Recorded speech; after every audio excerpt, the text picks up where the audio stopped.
Viva La Dungeon! Hello, Dungeon fans. I'm Kevin from Level 9, and welcome to Viva La Dungeon. On tonight's episode, we're going to be discussing Apocalypse World. Ooh, right behind my big bald head. Apocalypse World, in addition to, of course, a little bit about Star Jumpers, we've got an exciting new episode of In Dungeon News from the Lich, and we'll be discussing the kick-ass adventure Intrigue at the Intrigue at the Court of Chaos. Big, bad, beautiful, one of my favorite modules of all time from Dungeon Crawl Classics. Last War Poodle, thank you very much for joining, my friend. Let's get to it, shall we? One thing before I begin, I want to let everybody know that in 2 weeks, the Lich is having his big, bad birthday dungeon bash. Well, 16 people in a Discord server on chat while the Lich holds court. If you haven't signed on, do so. Visit the Discord in the diddly-do, or actually you can get it, well, for you on YouTube in the diddly-do. And come on, it's going to be fun. Just a big experiment. Going to have a lot of fun. That's February the 1st. More info in the Discord.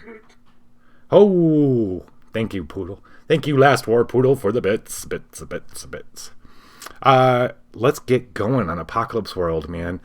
So, in the early days, in the ancient days of 2013, I backed a game on Kickstarter called, I have backed way too many things on Kickstarter.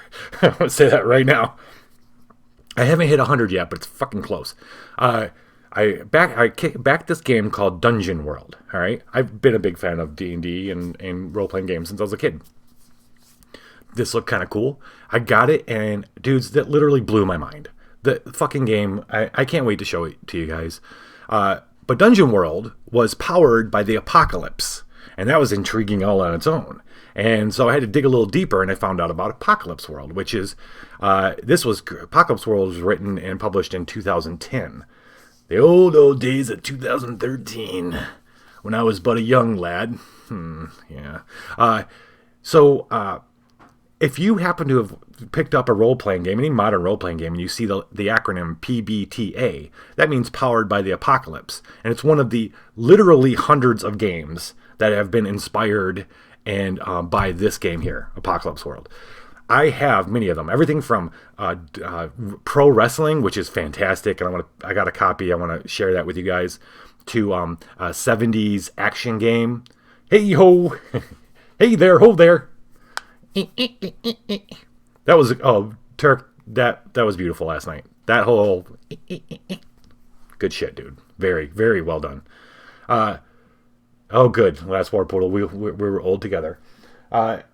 So everything from a 70s action theme game was inspired by this game. It's called Spirit of 77. I have that one. I'm going to show you that one. There's a lot of games I have that are really super cool that were inspired by this game. And so I thought, well, if I'm going to tell you guys about them, I should probably start with Dad. Or actually Mom and Dad, because this is a husband and wife team that made Apocalypse World. This is the one that started it all. Apocalypse World is a post-apocalyptic role-playing game. The setting, though, is kind of up to you. If you want to swing it... Hey, Jeff.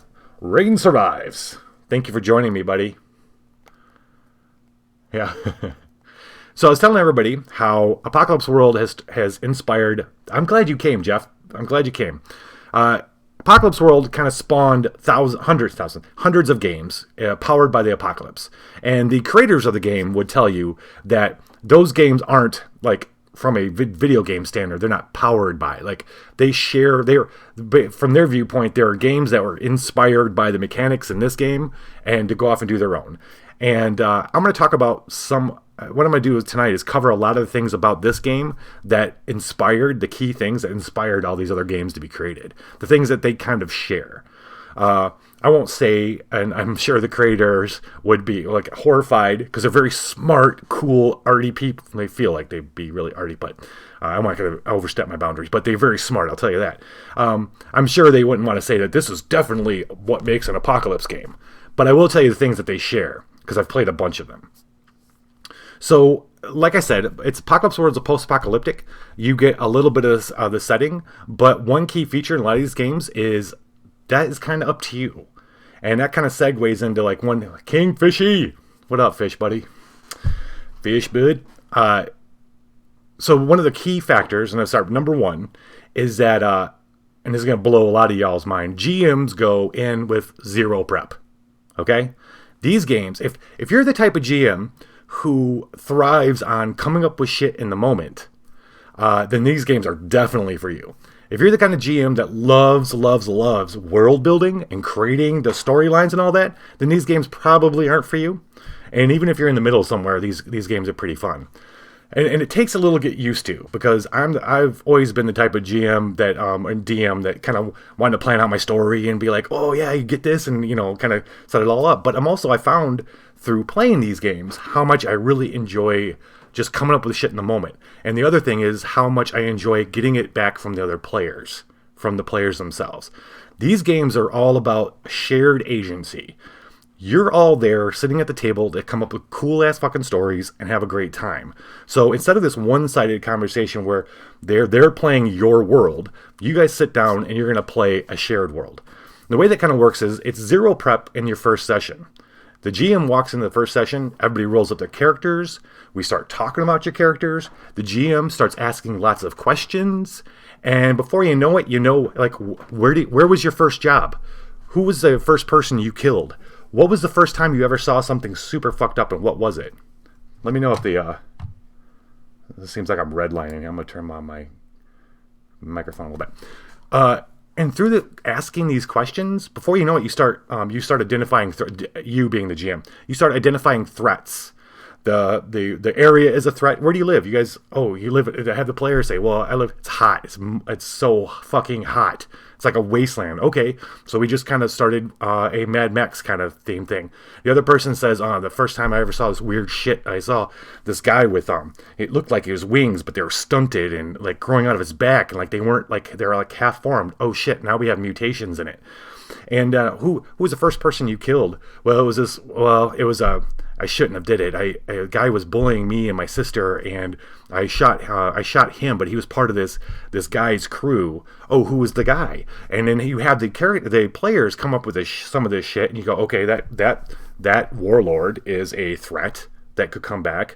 And you're also playing a post-apocalyptic, so resources should be scarce. There's a lot of threats built into the situation, period. There should be a lot less resources. The weather should be a problem. Everyone's fighting for their own shit. Hey, collecting bricks. What is up? I'm going to move this so it's lights not. So, GM goes in zero prep, session 1.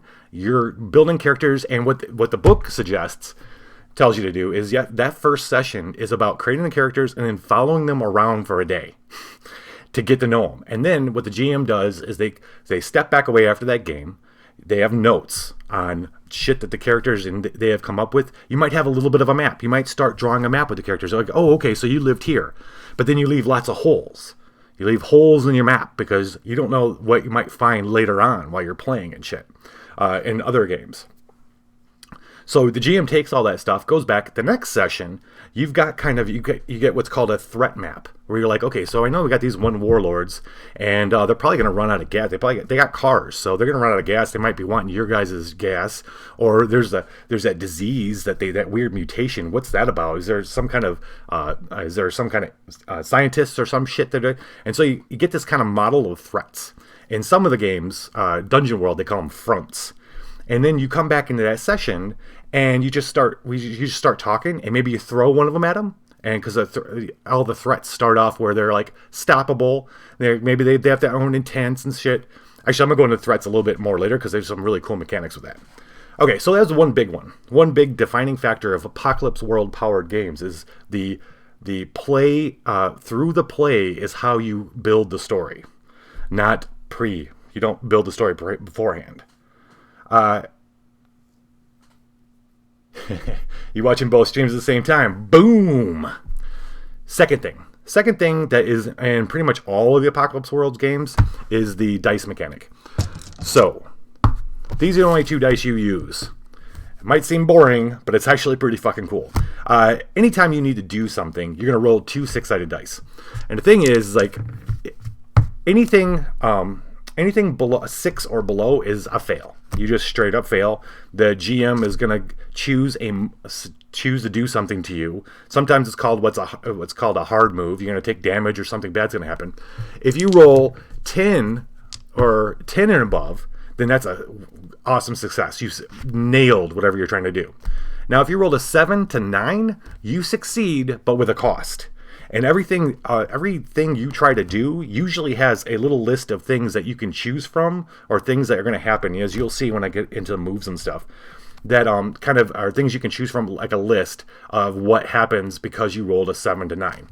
Now, you will get to add things to this roll. Your stats, it's another part of these that kind of set them up. Your stats are, everybody, it's a typical role-playing game. Your character has stats, usually like 4 or 5, nothing too crazy. And the stats, though, aren't like a typical what you'd expect for D&D and that kind of stuff is, a number from 1 to 20. And then you get a modifier based on what level that number was. If it's 15, it's +2. These games just get rid of that whole front part. It doesn't matter it's not about 1 to 20, it's just the modifier. So you might have a 1, a 2, a 0, a 0, and a 1 as your stats. And what that means is one of the stats here is hard. I'm going to get into that.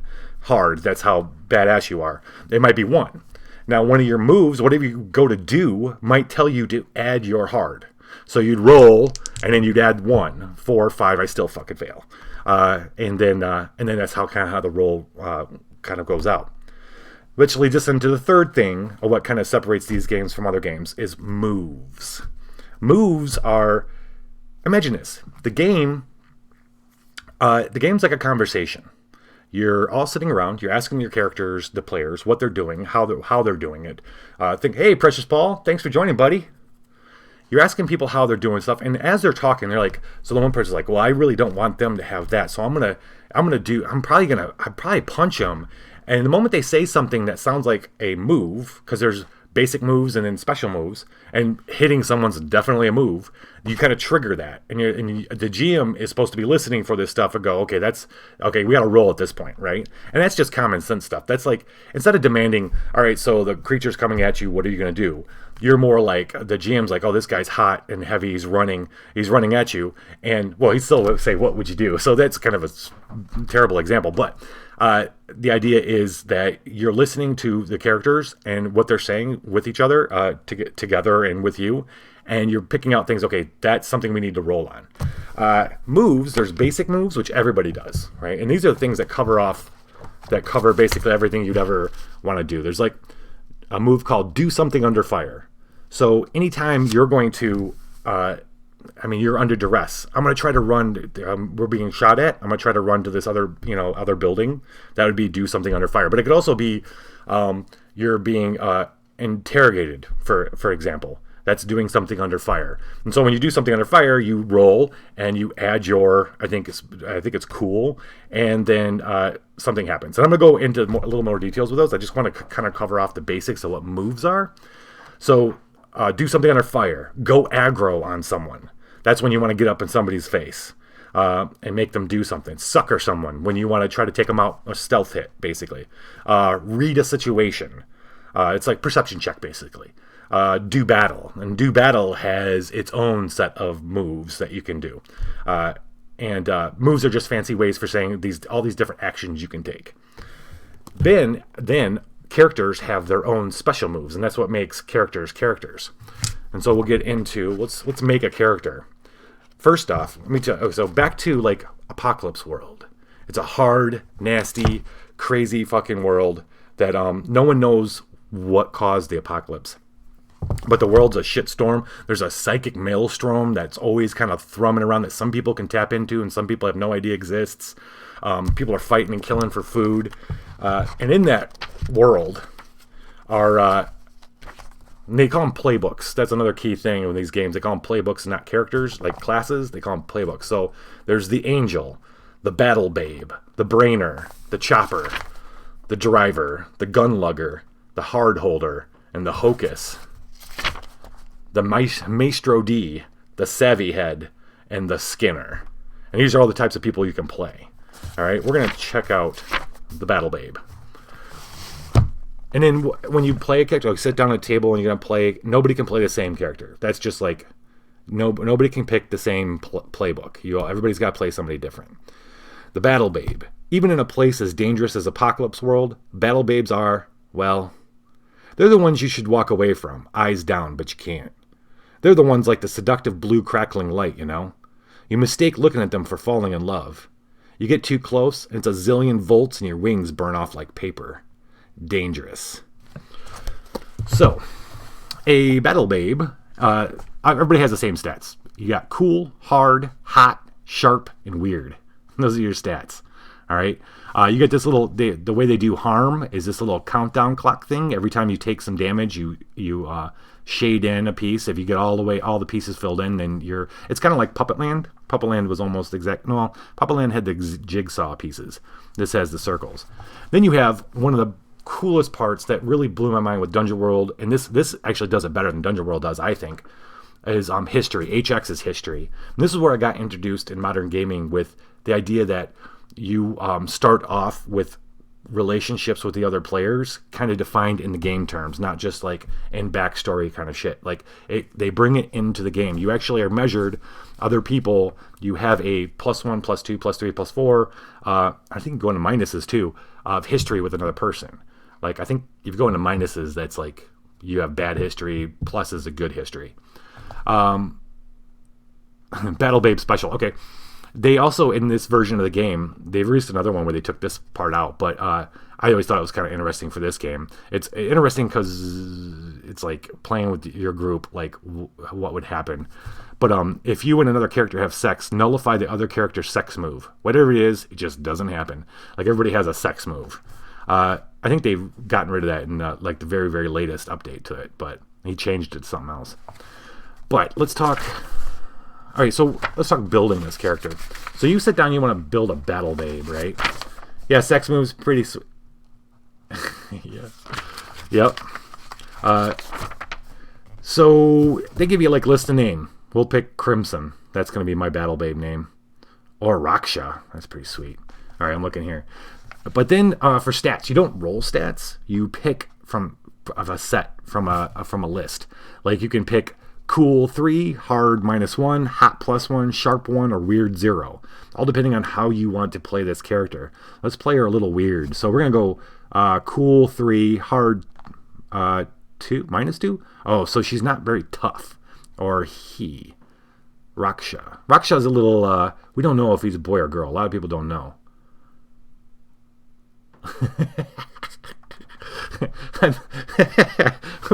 I'm not done, man. We're gonna have fun with this, man. I don't get to play this nearly enough. I'm gonna tell people about it.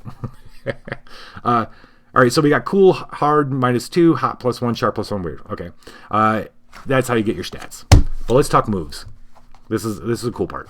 So in the beginning, you get to choose. You have a list of moves on your playbook, and you get to choose 2 of them. And so here's examples. This is kind of everything you've learned so far about the rolling. You get if 6 and less, you fail. 7 to 9, you succeed with a cost, and 10 above, you succeed. So one of the moves a Battle Babe can have is dangerous and sexy. When you enter a charged situation, meaning something, charged situation being some like violence is going to happen soon, you roll plus your hot. So her hot would be we picked is +1. So she'd roll, add +1. On a 10+, you get to hold 2.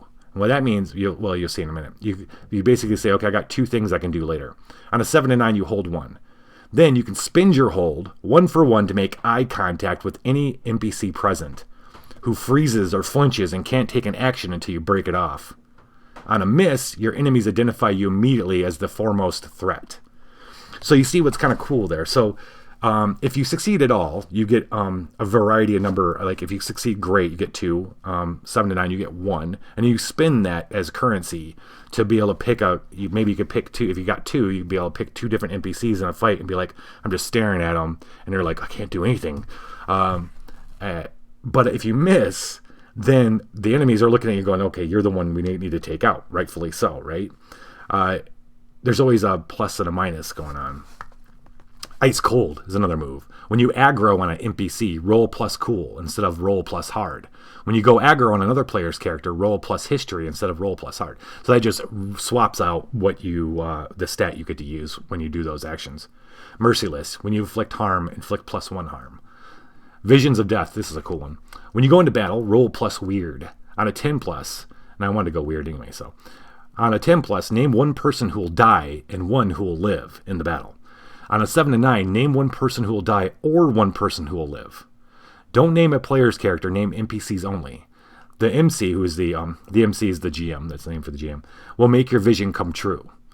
If it's even remotely possible. On a miss, you foresee your own death, and accordingly take -1 throughout the battle, meaning every time you roll, you got to take -1. Impossible reflexes. The way you move unencumbered counts as armor. If you're naked or nearly naked, 2 armor. If you're wearing non-armor fashion, the way they do armor and weapons is pretty simplistic to a degree. Armor, you got 1 armor, 2 armor, 3 armor, and then you do 1 pistol might do 1 damage, 1 harm, 2 harm, or 3 harm. And then whenever you try to figure out damage in a fight and stuff, you're just minusing damage from your armor, and then you take that kind of harm. All the battles, all the stuff is all theater of the mind, all more cinematic. You're thinking more about trying to accomplish things overall than you are. Like, if you're not tactically determining, I'm going to fight this person, I'm going to do this. The fight shouldn't last that long. You should take out one person and have to move on. But the cool thing about battles is if you roll that 7 or 9, I might say, okay, well, you go to shoot, but you shoot the other person, but then your gun jams and your gun's out of commission for now. That kind of thing. We got a battle babe. There's rules for driving cars, but I think one last thing, because I got GMs. I got a bunch of GMs in the audience right now. I want to talk about threats. Kind of cool. There's this tag system in almost all the Apocalypse World systems as well. Weapons have tags. Enemies have tags. And these tags are just words that help you visualize. Like, a weapon might be messy, right? And we kind of get what that means. It might be not penetrating, but something. It might have a tag that lets you know that it pierces armor. Piercing. Yeah, it's a simple one. But even, and then they go further with that idea with, like, threats. Like, a warlord could be any type of a slaver, a hive queen, a prophet, a dictator. And what they do, their tags or impulses are like a slaver is their impulses to own and sell people. So when you start introducing new threats or threats into the game, you already know kind of how they're going to act based on their impulse. If you're introducing a warlord who's a collector, his impulse, he's always going to be working, or she's always going to be working towards her impulse, which is to own something, right? A grotesque is a cannibal or mutant or pain addict, disease vector or mindfucker. Mindfucker's impulse craves mastery over something. So you use these tags. All of a sudden, you don't need all this description. When that's the one thing that blew me with Dungeon World. It's like all of a sudden I didn't need all this description to describe what a weapon is or what it does. In fact, one word can do so many, like messy. Like, oh shit, like shit's gonna get fucked up when the guy starts swinging this messy ass weapon. Those threats. Here's kind of an idea what you do. They give you this kind of threat map for the GM to kind of, the PCs are in the middle. You write down notes in, and then you write the different types of threats that are in their world, everything from the landscape itself to the environment to diseases and shit like that. And then you start, as the sessions go on, if the players aren't dealing with those threats, you start ramping up the danger. Like, if you've played 3 game sessions and no one said, hey, maybe we should deal with this guy who's stealing people from the villages, suddenly that guy's got an army of slaves, and you're in hotter water than you would have been if you'd like, okay, well, maybe we should pay attention to that now. That's kind of how that goes. It's super sexy, the thought, being from a GM sit, thinking, like, I don't need to prep. It's super hot, and it actually inspired me to do a lot of the stuff that I do, like trying to do it improv and come up with shit. because one day it'd be really sweet to be as good as some of these guys are with playing these games. That's Apocalypse World, and like I said, I've got many more I'm going to show you over the course of the season. I got one that's called Night Witches, which is really sweet, by an incredibly good designer called Jason Morningstar, and that is based off the Apocalypse as well, Apocalypse World, and it is a game about there are these Russian women, and this is all true story. They were called the Night Witches. They in Russian, I don't know the Russian words for that, but they were they flew at night when the Soviets they would only be able to fly at night because they were women, and it was in World War II, and they were only allowed to play the worst planes, fly the worst planes, and they were sent on bombing runs. True story. The Night Witches, Russian women who are flying planes and bombing Germans on World War II, and this guy Jason Morningstar made a game using the Powered by Apocalypse World about those women, and what you do is you play out sessions as those women. And I've never had a chance to play it. It's fantastic and beautiful read, and I'm totally going to introduce you guys to that at some point. And coming, thank you, Precious Paul. Did you know that already, or did you look it up? So that is Apocalypse World. Super interested in running it. I've only been able to run it a couple times, but it also a good setup for Dungeon World, which I think you boys would really like Dungeon World too. I'll have that for you in a different episode. Move it, Google man. Let's talk Star Jumpers. Okay, this part of the episode we talk Star Jumpers. What did I do last week? Oh, actually no. We're going to talk a little bit about the game. So last week we talked about character creation, about how everybody loves creating characters. So I built into the system a way for people to recreate or create characters every session. They can, at the beginning of the session, they can create a new character if they want, and still keep a leveled skill pool and still reap the benefits of all the work they did before. This time I'm going to talk about the actual the system itself, conflict resolution. I wanted something that anytime I played with the kids and they roll dice in the first couple editions, I rolled dice like any other game, and when they would fail a roll, it would suck. It would really suck. And I was like, well, why do I got to do that with kids? Why can't it be something else? So the conflict resolution is different in Star Jumpers. I went with something. I tried it out. I tested it. It's working really good. And I'm still waiting. I got some new playtesters. And even some newer ones just a minute ago. Not a minute, but just a couple days ago. I'm looking at you. You know who you are. When a character wants to do something in Star Jumpers, instead of having them roll to see if they do something, like all right, you got to stop this truck. How are you going to do it? I'm going to do this and this and this and that and that. Okay, great. Instead of rolling, I ask them if they succeed or fail. And if they choose to succeed, they get to tell me the cool ass way that they do it, and then I tell them what happens as a consequence of that success. If they choose to fail, we roll a die. So there's one die roll. It's called the fail die, and that roll determines whether I'm going to tell them how they fail or they get to tell me how they fail. If I tell them how they fail, then usually you're going to get hurt or something else is going to happen. If they get to tell me how they fail, they get to tell me, and it can be whatever they want. Why anybody would want to fail? That's a really good question. So the only way that you can mark off upgrades on your skills is by failing. The only way you can exceed in something. Oh, by the way, I didn't tell you guys how you do level up in Apocalypse World. This actually, what I'm telling you, Star Jumpers, is inspired by not this Apocalypse World, but a different game, Dungeon World. Dungeon World inspired me in this, because in Dungeon World, when you fail a die roll, you get to mark experience points. I always thought that was the coolest fucking thing ever. I was like, wow, that's really smart. So I borrowed that thinking for Star Jumpers. So the only way that you can upgrade your driving skill in order to get that sweet car, because the first upgrade for driving is you get a personal, well, it's not a car, you get a personal driving thing, you get a motorcycle or something. The only way to get that is to mark off your upgrade boxes, and there's 6. And so to mark off those boxes, you got to fail. And and then you mark off, and after you get 6, then you get your upgrade. What's cool is like you get kids who don't want to fail because they're like, why would I want to fail? The other kids are like, hell yeah, let's fail, and then before you know it, the other kids have warmed up to the idea. And sometimes what's really cool is you have these string of failures, and then someone steps in and saves the day.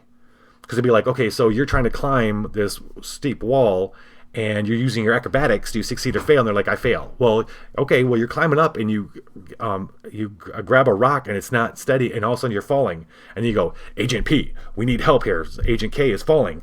What are you going to do? And they tell you how they're going to solve it. And you go, do you succeed or fail? I fail. Okay. And then you describe what happens there. And then you got 2 people maybe falling. And you're like, okay, Agent P, you got to get in there. We need your help. And that gives them the opportunity to succeed and catch them both. Or do whatever magnificent, cool thing they're going to do. So far, of the 16 children, and hopefully more soon, that have played, this has gone pretty well. There's one girl that I play tested at a convention. She didn't fail the whole time. That was the only time I ever had that happen. She was on her own though. It was just her and her mom. Well, her mom would fail because she got it. The girl wouldn't. But she was an overachiever. But that said, she had the best ideas for how she's going to succeed on everything. She hacked the planet's the city's traffic cameras, so she could find the kids who were playing hide and seek. It was like freaking fantastic. I was like eating it all up. What's cool is with kids, especially, and I want to try this. I've come up with a way to do this for adults, but with kids, giving them the success thing and letting them just come up with stuff. That's like the funnest stuff. Like, because that's just what they want to do. And sometimes you have to corral them because some of them want to just go super crazy. And you're like, okay, look, we're not playing Ninjago. You don't have a flaming sword. You don't turn into a T-Rex. But what else you got? What other kind of cool ideas you got?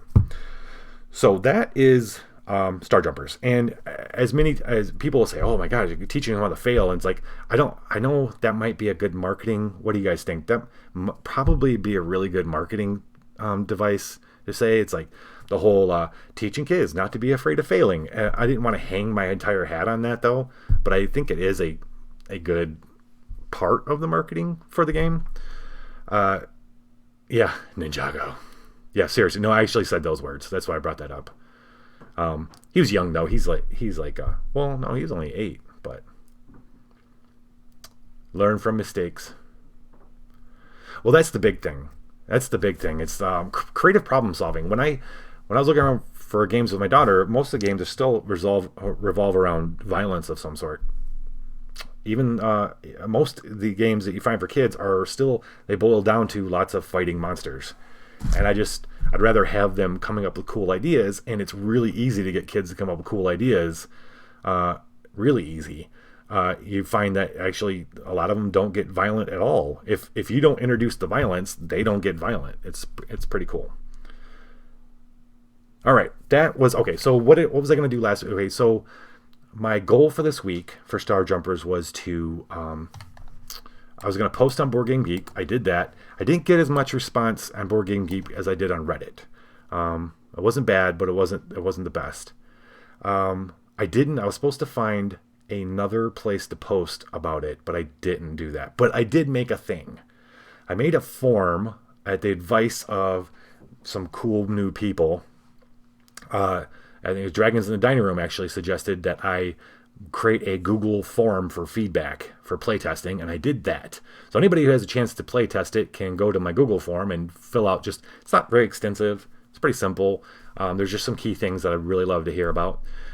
So I did that, and that's awesome. My next goal for next week is to I didn't find a new place to post a game. I'm going to find a new place to post a game this next week, and I need to start porting the next mission up. I got one mission. It's called Bark Once for Rescue. And it's about rescuing these aliens are like stealing these species of aliens off their own planet, pup-napping them because they're called puppers, and you'd have to be there. The next mission is I got to port it to Google Docs and put that up. So I'm going to start doing that. That's my goal for this next week. Yeah, and that's that. And hopefully add some more kids to this number up here. Yeah, very, very cool. These guys. All right, we are going to move to, the Lich. We got a new in-dungeon news. I'll be right back. The Lich. Give it over to the Lich. Hey, Hammerman. Just in time for the Lich.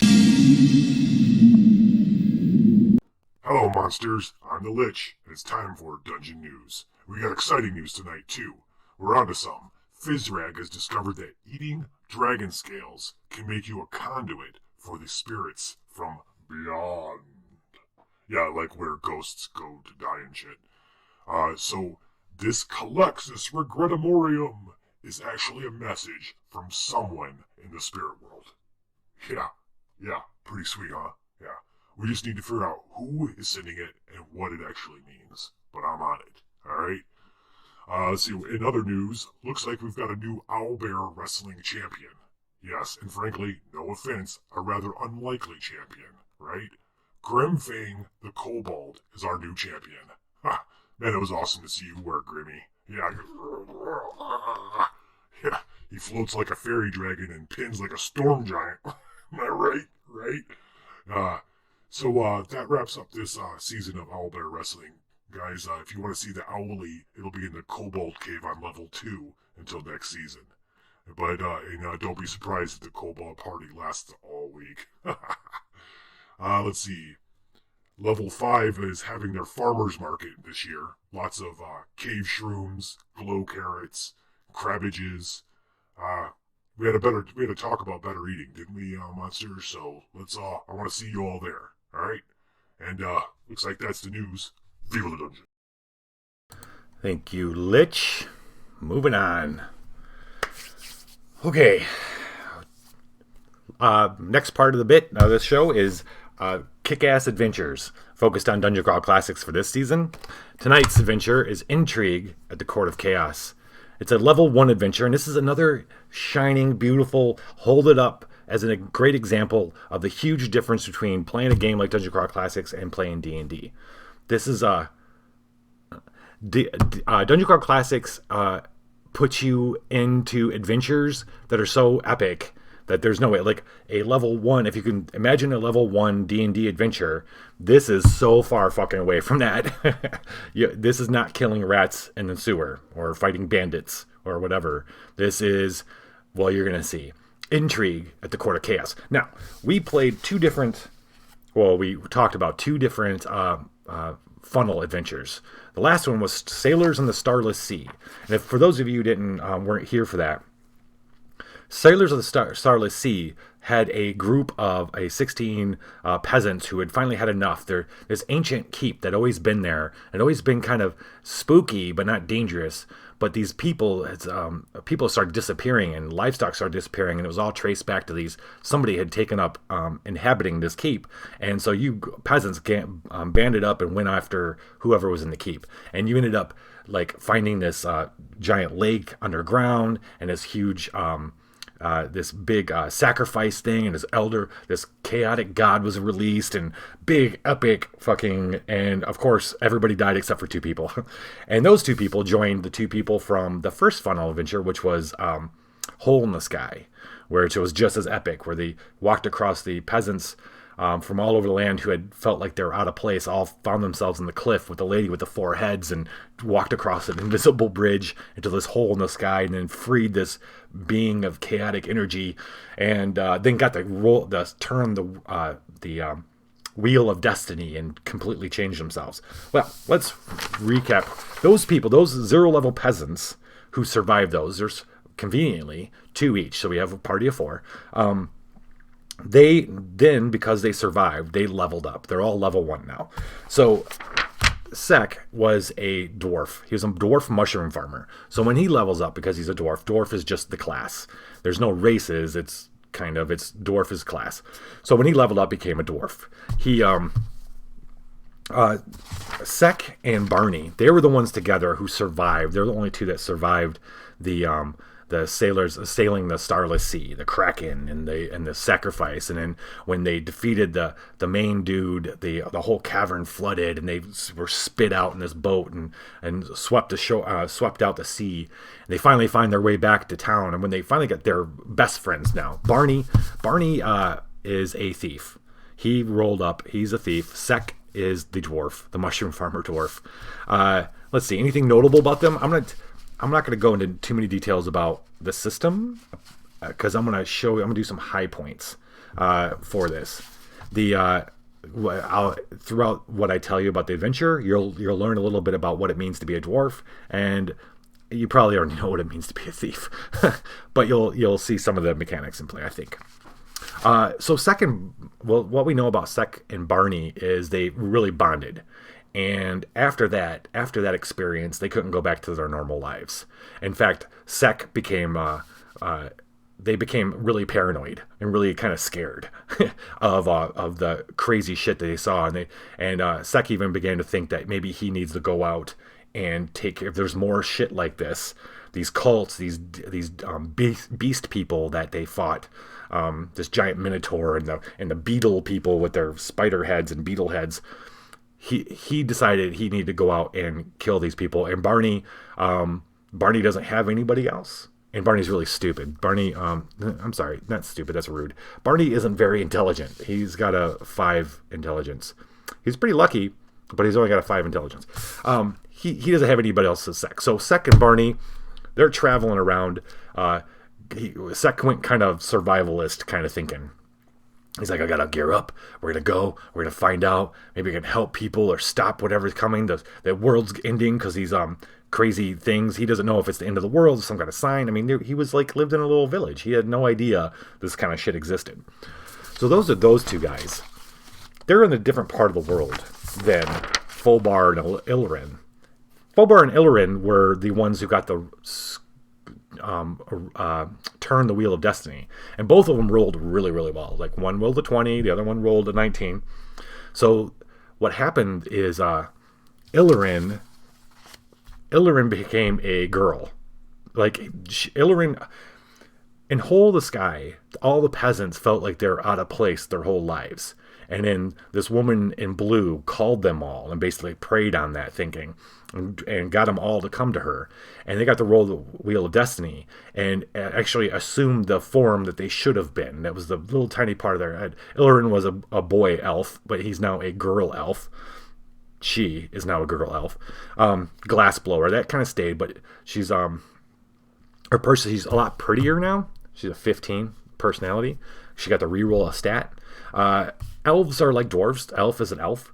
Elves get 2 cast spells. Dwarves are more warriors. Elves are more spellcasters, but with, like old school D&D. They can cast spells and they can stab people. Pretty good. Anything remarkable? Yes, she has spells. And, here's what's remarkable about Illyrin. So, when Illyrin and Folbar was a turnip farmer turned wizard, they kind of approached this a little bit differently than Barney and Sek did, coming back from the Hole in the Sky. When they came back to the Hole in the Sky, they're back on the cliff. The lady with the 4 decapitated heads let them spin the wheel of destiny, and then she just fucking disappeared. And they were left on this cliff. Who knows how far away, where they were, how far away they were from their starting places. Not sure they could even go back to their starting places. So they started traveling together because they didn't have anybody else. And traveling up and down the coast, they never, it was a different coast than the one where Barney and Sek were on. But over the course, Folbar learned about magic and from Illyrin and got really interested in it and started, asking lots of questions, because elves are pretty much steeped in magic, even though Illyrin wasn't a proper kind of high elf, but now she was. It kind of woke her up in it. And they kind of discovered magic together. Folbar is chaos. His alignment is chaos, and he kind of fed off everything he can from Illyrin with the intent of just growing as more powerful as he can. And he was able to figure out some spells on his own. And then Illyrin kind of learned some spells too. They both got different spells. And we'll get into that in a bit. What was I going to say about Illyrin? She's lawful. Folbar's chaos. It was like cats and dogs living together, but they're all they have. That's what I was gonna say. All right, so Illyrin, the way she learned her magic is that's what they both did. They both gained a patron. So in just kind of like in D&D with a warlock, elves and wizards and all of them can get patrons, and there's a lot of different patrons they can choose from, or just kind of end up with. Illyrin, she reached out and found Urgril, the world root, which is a tree that protects all of its forest and stuff, and it marks you when you gain it as a patron. And she's got at first you look at her and it looks like she's got a tattoo of a "What up, Z Damon?" Wait. Oh, that's for Fishy. Okay. I didn't know if it was me that needs to fix the chat. Let me know if I need to do something with chat. In order to have this Ygritte, the world root, as her patron, she had to get marked. And it looks like she's got a tattoo of a root, but when you get closer, you see that it's actually a root growing in her face, like it goes down and disappears into her shoulder blade, and it disappears into her temple, but it's actually a root coming out of her skin. That's her, kind of like her marking. And then Fobar, here's a cool thing about this is one of the cool things about Dungeon Crawl Classics is corruption. Corruption's such a cool idea. So whenever a wizard rolls, or anybody who's spellcaster rolls, other than cleric, anytime a wizard or elf rolls to cast a spell, if they fumble that roll, they can be corrupted. And they'll have to roll on a chart. Depending on the spell, depending on what they're trying to do, they could be corrupted. And what happens at 5th, 6th, 7th level, wizards can be changed. Just completely corrupted by... they got a really cool picture in the book. Let me see if I can find it real quick. Of like the effects of corruption over time. And how you can go from... like just all of a sudden, a level 7, this guy's got tentacles growing out of his neck. And it looks completely different because magic changes you, scars you. It's a powerful force that can warp you. And Fobar, in his amateur niche, he wanted to reach out for a patron as well. He couldn't just have Illyrin do it. He reached out and he got in touch with a demon called Azidaka, but he fucked up in the incantation and to get to him, and he ended up making him his patron because he tried again, but he's got eyes that have grown out a little bit of eye buds in his shoulder, and so he keeps it covered, but if he ever lets it down, you can see the eyes, and they act like he can't see out of them, but they look around and they blink and they're really creepy looking, and so he keeps himself covered so nobody can see them. Illyrin, Fobar, Barney, and Sek, worlds apart probably, who knows, they're far away. They're both visiting a town, completely different towns, but both these towns are having a festival of sorts. And both these towns have this little act play that's going on. It has the same person doing the play and getting everybody to come and see the play. And it's one of those little puppet things, but the exact same. They don't know it, but we know that they're both seeing the exact same puppet show. And when they both sit down and get sucked in by this guy, they both groups get taken away, and then they appear somewhere completely different, standing next to each other. They've been summoned to the Court of Chaos. Now, the Court of Chaos, imagine, if you will, and this is where I say this shit gets way more epic than any freaking first level D&D. There's a great little picture here. Imagine you're standing on this great obsidian marble kind of platform. It's huge though, and there's little parts coming out of it. It's a big circle, there's little parts, and there's gigantic thrones made of obsidian, and these grotesque beings. There's 5 or 6 of them, all sitting looking at you. The sky is this nauseous mix of colors. Beyond that, you're in the middle of this blood sea, where shit's just different wreckage is breaking, and it's just blood's kind of just pouring up and splashing like a regular sea, and totally, you have no idea what the fuck you're doing, and all of a sudden these beings talk to you. You've been summoned to the Court of Chaos, and the reason being is both of these, Sek and Barney, killed a Chaos Knight. Fobar and Illirin set free an agent of chaos. So the court decides that they're useful, and they need someone low level to do something for them. They need you to steal something from the plane of law. And they chose you because the plane of law isn't paying attention to such lowly beings, and maybe you could do this for them. Now, of course, Sek and Illirin are lawful, and they don't want to do anything, but what else can they do when they're faced with these huge, gigantic beings of chaos who are demanding that they do this for them? So the beings tell them, hey, you can watch for you can think it over in the night, and they kind of teleport them to an inn, real nice kind of situation. And the cool part about this adventure, one of the cool fucking great parts about this adventure is during that night, what you do, you take each player outside of the group, and you talk to them, because each player is visited by one of these courts who wants you to take it's called a yolkless egg, the artifact they need to steal, and they want it for themselves, and they're going to offer you crazy good shit. For example, this guy, Hekanhoda, he's coming to Fobar, our chaotic wizard. He appears to him, and he says, if you bring it to me, I'll give you the Grimmer of Endless Night and the Staff of Ecom.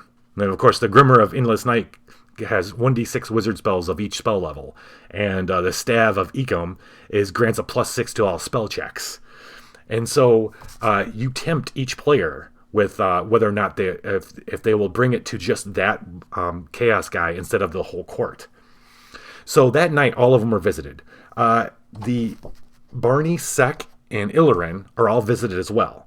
But Sek and Illirin are lawful, and Barney is neutral, and he's kind of just does whatever Sek does. So nobody agrees to it, other than maybe Fobar. Maybe Fobar hints that, yeah, I'm kind of interested in that.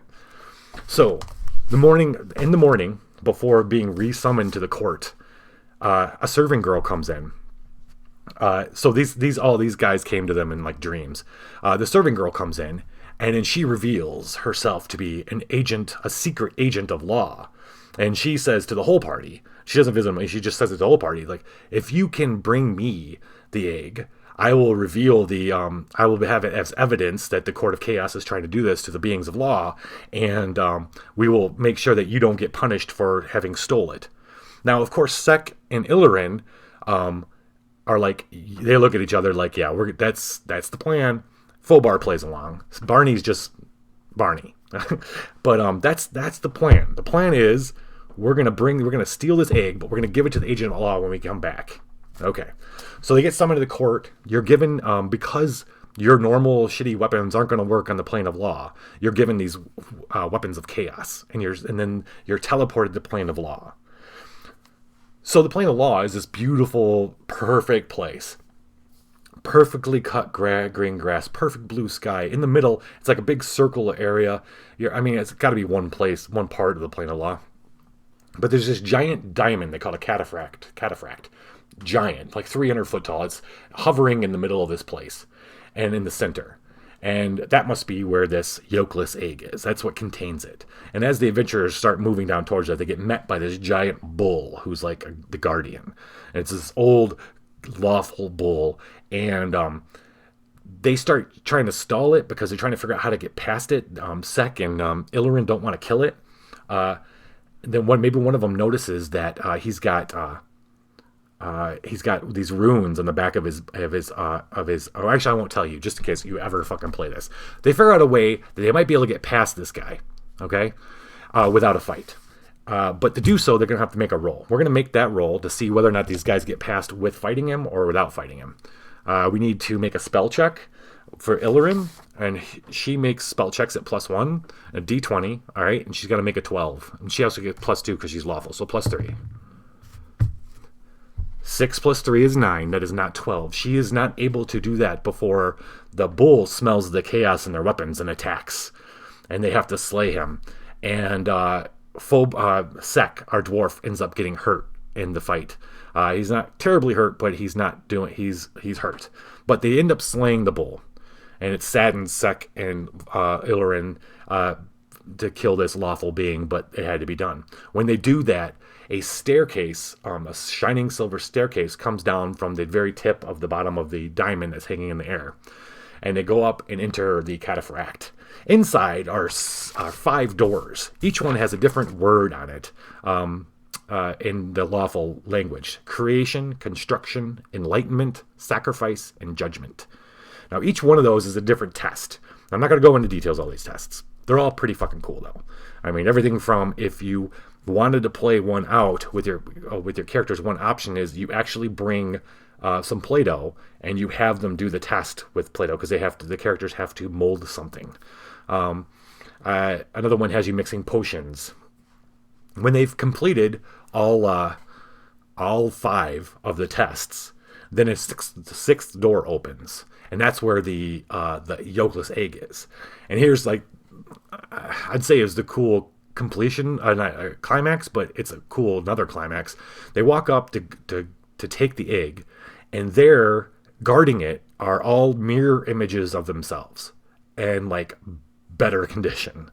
Like Illyrin isn't corrupted, and she's even more beautiful. Fobar isn't corrupted, and he looks more, and Barney is smarter. You know what I mean? Everybody's just a little bit better. Their mirror images are a little bit better, and you have to fight them and defeat them, these mirror images of yourself. Here's where I'm going to make a couple... I want to make a couple rolls to talk about some of the cool things about dwarves. Dwarves and warriors. Dwarves and warriors in Dungeon Crawl Classics have what's called a deed die. Their deed die gets better as they gain levels. A dwarf and warrior, they start off with a 1d3, and this is a 1d3. Basically, it's a d6 with just 1, 2, 3, 1, 2, 3 on it. They start out with a d3. Now, when you roll your attack die, you add your deed die to it. And you can do something called a mighty deed if you want. You can call it out. And that's something like this. Sek goes, I'm gonna try to kick my mirror off. Okay. The egg is on this platform overlooking this. There's like catwalks and shit, so you could fall off. And so Sek says, I'm gonna kick him off. It's one of my mighty deeds. The mighty deed could be anything you come up with. To succeed at the mighty deed, you gotta roll in your first level, you gotta roll a 3 on your D3, on your D die. So you roll. Let's say his armor class is 14. His doubles armor class is 14. He'd roll. Oh shit. So it'd be 15 plus 2 is 17. He succeeds in hitting, but he doesn't succeed in the mighty deed. That's fine. He still hits him. And then he'd roll his damage, which is 1d8 plus 1. Oh, and then he adds as this to the D die adds to your damage too, so it's pretty sweet. So he'd do damage. He'd roll his d8 because his Warhammer does d8, and then he'd add 7, 8, 9 to it, which is pretty cool because his mirror probably only has 9 hit points. And then one other cool thing about dwarves, and this is dwarves only, is they have shield bash. And they can choose to hit somebody. If they're equipped a shield, they can roll a d14, and I don't have the d14 right now, and do an additional 1d3 damage if they hit. So Sek luckily survived that fight. He hit him pretty good. The thieves are there's two things. One, thieves are thievy, right? He gets +4, no, backstab. He doesn't get +0. You get +0 on backstab. What's cool about rogues, though, other thieves, other than doing their typical pick locks, find traps, disable trap shit, is their luck. I don't know if I remember me telling you, but in this game you can spend your luck, he's got 13 in luck. You spend that as a currency to add to your die rolls. In fact, what I should have did was spend that luck to make that initial roll for Illyrin. Well, you can't. Illyrin would have to spend her own luck. You have to spend your own luck on you unless you're a halfling. But he could spend all of his luck. He could spend all 13 to add to a die roll. Thieves, especially, regen their luck. They also have the luck die, which is what I need on it. For every point that they spend, they get to roll 1d3 and add that to their roll. So he'd add 3 to his roll. So, with some luck and some cunning, our heroes defeated their doubles, and they grab the yolkless egg, and they head down and down the stairs and out in the thing, and that's when Fobar strikes, because he wants the egg for himself. So Fobar, he's going to cast Sleep. And here's another cool fucking thing about this system. Whenever you learn a spell, any spell, doesn't matter what it is, you roll on this huge chart of 1d100. Because magic is so volatile and is so so different and magical and weird, whatever you cast is going to come from you, and you influence what gets cast. And so basically saying every spell acts a little differently depending on who casts it. That's cool thing number one. So you roll on this huge, it's called Mercurial Magic. You roll on this 100 thing chart, and he happened to have rolled demonic voice.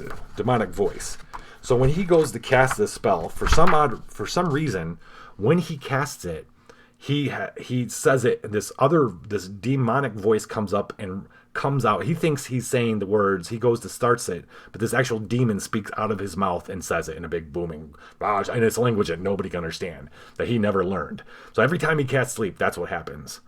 And I'll tell you, I got another cool one too. But so he casts Sleep on these guys in order to try to escape. We're gonna roll. I'm gonna roll for him casting Sleep, and we're going to talk about the next cool thing about casting spells in Dungeon & Growl Classics. So we're going to roll. He's got a +2 to his spell checks. We're going to roll 1d20. There's no DC. He's going to roll. The DC comes on the actual spell listing itself. We're going to roll for him. Oh boy, he rolled a 6, 7, 8. All right. He's going to do something. He really wants this, right? Wizards can do something called Spellburn. Spellburn, actually wizards and any casters can do it. Spellburn is when you can actually drain attribute points in order to, like, he could basically cut himself. If you want to remove stamina, you come up with some cool fictional way where he could blow, he's got 13 strength, he could blow 12 of it, or actually all 13, to add to that die roll. And he wants this shit so bad, he's going to drain a bunch of his ability points. And you get your ability points one every couple nights. So you have to sleep for quite a while and be really weak for a while to get you do get them back. You don't burn them forever. Luck, you burn forever, but not the attribute points. So he's going to spell burn, and he's going to ramp his shit up to 20. Whatever he needs to spend. Up to 4 targets must save or fall into a normal sleep for 1d6 hours. Or one target can be placed. And then what you do is you read from, every spell has a list of things that happen from 1, 2 to 11, 12 to 13, 14 to 17, 20, 23, it tells you exactly what happens. So sleep could be anything from 1 target to 4, depending on and then these spells also have, I didn't even do the manifestation. This is one of my favorite parts. Every spell can manifest differently, and they got a little chart for when he goes to cast it. He says his demonic voice comes out. He rolls a 1d4, and it's a 1. A ray of shimmering dust flies out of his hands, going over all the other 3 players, and they fall asleep. So we're gonna leave our characters where Sek, Barney, and Ilrin wake up, and they're facing the Scions of Law. What have you done? Why did you steal the yolkless egg? You are under arrest, or they have to stand before the court of law and defend themselves. While Fobar got the yolkless egg, ended up back in the court of chaos and gave it to the right person. And now Fobar is going to go kind of down in history as our big villain for this campaign. We're going to see Fobar again, but Sek, Barney, and you have to tune in next time to find out how Sek, Barney, and Illirin get their asses out of the predicament that they're in, on the trying to explain themselves to these giant, powerful beings of law. So you can see, I mean, we didn't even go into the tests and shit. Let's just show some of this cool ass art though. I gotta feature the maps, because the maps are some of the best part of Dungeon Crawl Classic Adventures. So this is the this is the plane that they came on. This is where all the big dudes are setting the Chaos Court. And then in the actual cataphract where they do the tests for construction and chaos, You can see that's on the back panel. Who raided me? Who's going on? What's going on? Hey, TT, thank you very much for the raid. We're wrapping up, but but thank you very much. Anyway, hello everybody. You guys rock, dude. I was just showing off some really badass art from this sweet, cool adventure from Dungeon Crawl Classics. Dungeon Crawl Intrigue at the Court of Chaos by Michael Curtis. One of their more prolific writers who's got a really good flair. This is like the best second module to pull out on people because how it ends sets you up perfectly for like where does this even go? Pretty much taking them out of their world, and then you get to put them back in wherever the hell you want to put them. Hey Archaeos, what's up, bud? Yeah, thank you. Right on. Okay. Have to check that song out. Now, we're going to talk Stream Team. Let's do this. And since we got the Stream Team here, first up will be Air Laser. If you tune into Air Laser on Friday nights, 9 or 10 Eastern, they're still in the mines of Phandelver. If you haven't checked out that beginning adventure that came with it's a pretty cool adventure. A lot of people love playing it. They're like halfway into it. Lots of goblins dying. So check them out on Friday nights. Saturday night will be Pathfinder Adventure card game dramatic reading. That's what we'll call it from now on. Tales from the Dungeon. That's on my channel here, starting at 12 p.m. Eastern, 12 a.m. Eastern. And then Sunday night is the boys are... Wait, what are the boys are going to have to face one of the big bads for this whole adventure. They're all geared up. They have all their gems, which give them fancy fucking armor. And they're heading off to dive into the dungeon of the bad guy. Not the good guy dungeon, the bad guy dungeon. Which I hope that eliminates this guy from Dungeon of the Year contest. That would be really useful for the Lich. Anyway, so you got to watch the boys on Sunday night doing that, and then at some point, Everstorm and Terra and Treefell are coming back. So I can't wait to start telling you guys about what's happening in those games. Right. And that wraps up for this Stream Team. Thank you guys very much for joining me. Next week, I'm not sure what I'm going to talk about next week. I mean, well, I don't. It's going to be a mystery for everybody. It's going to be great, though. You all have hey, wait, we want to rate anybody? For those of you on YouTube, Viva La Dungeon. Do you guys want